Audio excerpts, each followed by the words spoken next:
आओ जीना सीखें कहानी। मैं ना मानूं। हसन बहुत जिद्दी बच्चा था। हमेशा अपनी मनमानी करता, दूसरे बहन भाई की एक ना सुनता। वालिदैन बहुत समझाते, लेकिन उस पर कोई असर ना होता। वो अपनी राय को हतमी समझता और बहन भाइयों की राय को हकीर जानता था।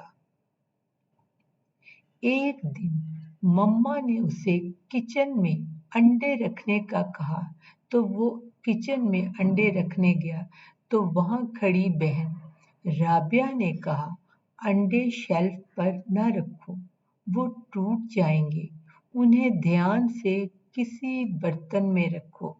लेकिन हसन ने कहा, कुछ नहीं होता, और 3 अंडों के ऊपर भी 2 अंडे रख दिए। जूं ही वो मुड़ा, ऊपर वाला अंडा अपनी जगह से हिल गया और बाकी 4 अंडे भी शेल्फ से नीचे गिरे और टूट गए। मम्मा से डांट भी पड़ी, लेकिन उसने अपनी गलती नहीं मानी। पापा कराची विजिट से वापसी पर चारों बच्चों के लिए कीमती खिलौने लाए थे। हसन के लिए रिमोट कंट्रोल जहाज था। कमरे में राबिया अपनी डांसिंग डॉल से खेल रही थी और अहमद अपने रिपीटिंग टॉक पैरट से बातें कर रहा था। हसन भी अपना रिमोट कंट्रोल जहाज लेकर आ गया।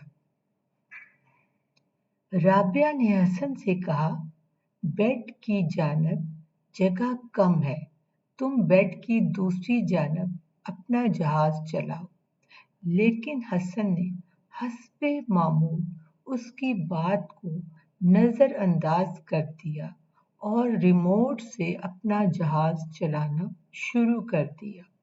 उसने जूं ही जहाज को ऑन किया और उसका टेक ऑफ एक्शन होने के बाद इसके जहाज ने भागना शुरू कर दिया। इसी दौरान उसके हाथ से रिमोट गिर गया, जिसकी वजह से वो बर वक्त जहाज का रुख ना बदल सका और जहाज सीधा राबिया की डांसिंग डॉल को धकेलता हुआ बेड की साइड रैक से टकराया और डांसिंग डॉल की टांग टूट गई। राबिया ने रोना शुरू कर दिया। हसन को अफसोस तो हुआ, लेकिन अपनी गलती का उसे अभी भी पूरी तरह एहसास न हुआ था। मम्मा और पापा के डांटने पर उसने राबिया से माजरत तो कर ली, लेकिन अभी भी उसने अपनी मनमानी नहीं छोड़ी थी।